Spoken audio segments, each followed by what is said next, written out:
యేసుక్రీస్తు పరిశుద్ధ నామమున మీ అందరికీ ఉదయకాల శుభములు. 55వ కీర్తన 22వ వచనం. నీ భారము యెహోవా మీద మోపును, ఆయనే నిన్ను ఆదుకొనును. నీతిమంతులను ఆయన ఎన్నడూను కదలనీయడు. నీ భారము యెహోవా మీద మోపును.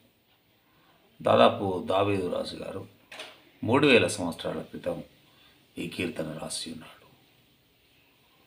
అని అతి సన్నిహితుడైన సలహాదారు అహీతోపెలు అది అబ్షాలోముతో చేయి కలిపినప్పుడు దావీదును ముట్టడించి కట్టడి చేయాలనే ప్రయత్నాల్లో తన ముఖ్య సలహాదారుడే అహీతోపెలే మరి అబ్షాలోముతో చేయి కలిపాడు. అటువంటి పరిస్థితుల్లో మరి తను ఈ కీర్తన రాసి ఉన్నాడు. నీ భారము యెహోవా మీద మోపు. మరి మన జీవితాల్లో మనకు అనేకమైన చింతలు, బాధలు, కష్టాలు, దుఃఖము, వేదన, మరి అనేకమైన ప్రయాసాలు, మరి తృణీకరణలు ఇటువంటివి చాలా ఉంటాయి.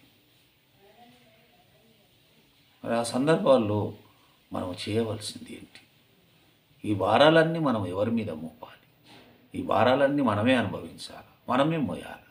ఇది సాధ్యమా? అందుకే దావీదు భక్తుడు, దావీదు రాజు ఆయన మాట్లాడుతున్నాడు. నీ భారము యెహోవా మీద, నువ్వు మోయలేవు. నీ ఒక్కనివే ఈ భారాన్ని అంతా మోయలేవు. నీ అనుదిన దైనందిక జీవితంలో అనేకమైన కష్టాలు, అనేకమైన ఆలోచనలు, వేదనలు, బాధలు కలిగి ఉంటావు. ఎంతో చింతలో ఉంటావు. ఇవన్నీ నువ్వు మోయగలవా? ఇవన్నీ నువ్వు భరించగలవా? ఇంత భారాన్ని నువ్వు మోయలేవు. అందుకే ఆయన దేవునితో మాట్లాడుతున్నాడు.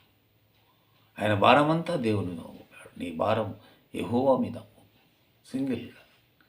నీ భారం ఏదైనా, నీ కష్టం ఏదైనా, నీ బాధ, నీ దుఃఖం ఏదైనా, మరి నీ బాధ అంతా దేవుని మీద, యెహోవా మీద మోపు. ఆయన నీతిమంతులను కదలనీయడు అంటున్నాడు. మరి నీతిమంతులకు కష్టాలు, బాధలు, వేదనలు, దుఃఖాలు ఉంటాయి. ఆయన ఎన్నడూను కదలనీయడంట. నీతిమంతులకు దేవుడు చేసిన వాగ్దానం. నీతిమంతులను దేవుడు ఎప్పుడు మనుషులు నిన్ను కదిలించాలనుకుంటారు, నిన్ను తృణీకరిస్తుంటారు, నిన్ను బాధ పెడుతుంటారు, నిన్ను అవమానాలకు గురి చేస్తుంటారు.